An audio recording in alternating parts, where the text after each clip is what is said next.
Alright, here we are going to the Maui 5K for kids. This is going to be a good test. I have good rest. I feel positive this morning. I did some exercising already. And there's Matt. Hey. Alright, no tripod here. We're just going to try this freehand. Here I am on the 4th of March, and today was a big day. I got to go out for the first time kind of in public with a lot of people since the 15th of February, when I had what has been referred to as a psychotic break. There has been trauma in my life that I'm going to be discovering and uncovering. But right now, I'm trying to stick to the positive. My therapist has advised me and Matt, my partner, to go with more positive. There's been some trauma in the brain stem, and there's old things, but we want to create new pathways. And so that's what I'm trying to do after this break. It is unusual for a break to happen at my age, at 42. So it is neurological, psychological, we're not sure. I'm going to be making an appointment, trying to get an appointment rather, with a neurologist tomorrow morning. I don't know when that appointment will occur, but as it is now, I am seeing a therapist, again, with Matt. Matt has been right by my side the entire time. He's had to be, but he has also chosen to be by my side. And so yeah, the 15th, I'm trying to just recall all of the events, but the 15th was the first break, and then there were 2 to 3 others after that. And it's been very surreal. And I just want to share my story because I know I'm not the only one who this has happened to.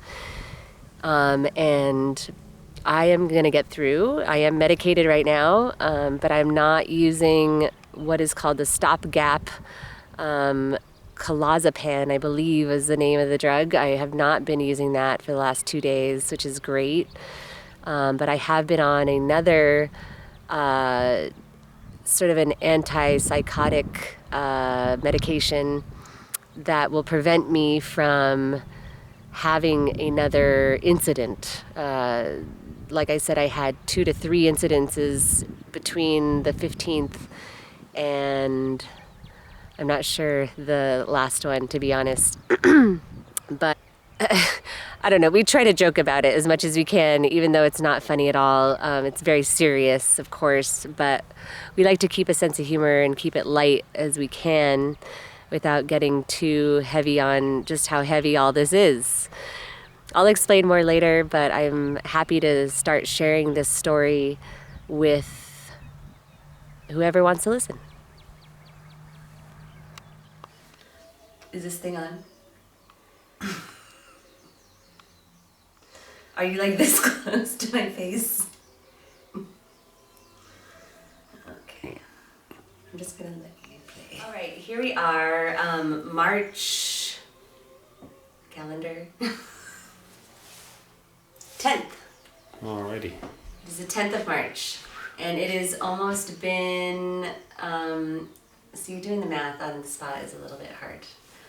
It's been a while since, it's been almost 3 weeks since my first manic episode. And given that we're still in the discovery phase, I still don't know what is going on in this head of mine. I know a few things, but I still have not been diagnosed because I've not talked to a specialist that knows of my diagnosis yet.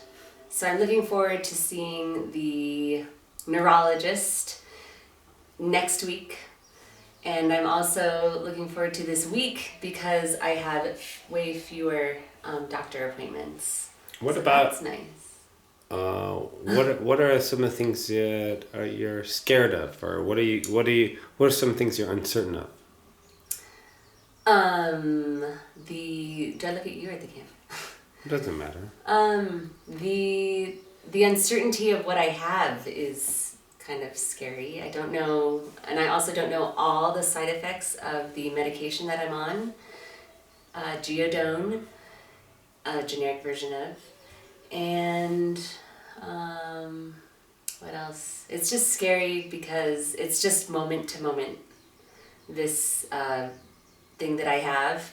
I feel sometimes like I am completely on point and I know what I'm talking about. Then there's other times that I feel very confused and want to like cry about it. So how do you feel like the medicine has affected you? Like, I mean, there's been variation with food and diet and sleep, but you talk about. Yeah, I'd say overall with the medication, it's the idea that it is starting to take hold, which is a good thing. But I feel like this process is about letting go, so it's kind of a weird juxtaposition to be at the same time letting a medicine take hold, but having to let go of things in my past, or even just right now, like letting go of. Right now I don't feel like I need to. I actually feel quite comfortable right now. And what about like depression?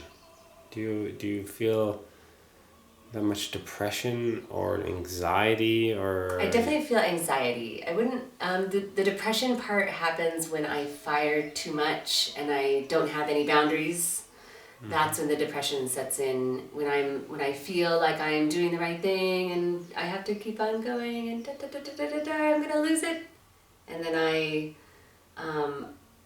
I'm completely misunderstood, and then I just am like, oh, I feel just so bummed that I couldn't get what I thought was the right thing or the truth out. Again, go ahead. Yeah. Yeah. What about feeling? Do you feel what about productivity? What does that mean? And do you feel like you're being productive? Right now, I'm only productive if I do one thing at a time. Even just then, I wanted to say one or two. It's not true. One thing at a time. It's quite literal. This afternoon I was trying to watch Matt fly a kite, paint my nails, and potentially make a phone call. And just the potential of making a phone call was making me anxious. So I was able to let that go. So that was good. And I knew I had to focus on painting my nails, because if you don't focus when you paint your nails, then it just doesn't look, it looks like. And then one last thing. Oh, and the kite though. I really wanted to watch Matt fly the kite, because flying a kite is super fun. And it's also about, I was even just watching it and trying to do it myself. It was, this is a trainer kite, like it's a 3-meter kite that is, you train on in order to use for kite surfing or kite boarding, which I've never done. But I have flown this kite before. It's been years ago that I flew this kite. And you flew today. I did fly today with some help from the cameraman. Loosening the elbows. Yeah, and that, even just that whole process of Matt helping guide me, that was therapeutic in and of itself. And letting go, that was really interesting. I really never thought of a kite that way, and profound. I think being guided helps. So in a way, so that was tough, because I really wanted to do the kite, but I really wanted to paint my nails for the team. So that was that. I had to make a choice there, and I chose to paint the nails because I wanted to get that done, but it prevented me from being able to play with the kite a little bit. So that was kind of an interesting, again, these things are hard. So one thing at a time is what I'm learning on this medication, and just in general, I think in life, maybe for me, I just need to do one thing at a time. Not maybe, I know that. One thing at a time. Maybe one or two more. What do you look forward to? I look forward to being able to go to a doctor and be present enough that I can ask the questions that I want to ask. Because I've been finding that 4, maybe 5 hours later, I'll be like, oh, and it's too late. The moment is gone. How come you don't ask that question? Because I don't even have the question at the time. The question comes way later. I can't even think of it when I'm with the therapist or with the psychologist. That was really interesting, or psychologist practitioner, psychologist. When I was with the psychologist, Matt was burning off a fever in the car, and I used Matt as an excuse to get information from the psychologist, which I thought I didn't realize until later. Again, this is like that lag time that I'm feeling. So it was like 3-4 hours later, I was like, I was talking to myself, maybe just in my head, like, why did I feel like I had to use Matt as an excuse to ask this doctor a question? And I quite literally said to the psychologist, now, whatever the questions were, I said, I need to come back with this information so that my partner will understand. And in the moment itself, I had no, I didn't want, I don't want to read into it, but I used Matt as an excuse to ask a question. I would rather be able to just ask a question and be brave enough to be who I am and to be enough to ask a question. How hard is that? It's very hard for me. Let's see. Something random. Something random? What country will win the marathon for male and female at the next World Championships? Oh, the next World Championship. Oh, in 2021? Or 2020? Or 2019, I think. 2019. Men first. Well, I was just going to say Kenya. Both. Yes? Men, women. Why? Well, but then I was going to say Ethiopia. Oh! For the women. Go on. But originally, my thought was just Kenya sweep. Because I thought you were going to ask. That never happens. The marathon in London? In April. No. That's what I thought. The next World Championships. But I have to stick with my original Kenya. Why? Kenyan women? They're good. They are.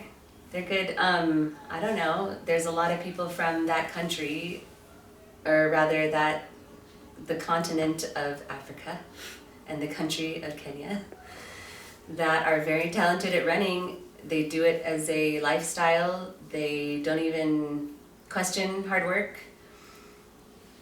They eat well. They treat each other with respect, I believe. I don't know. It's just no question to me. How will America get better? By working hard.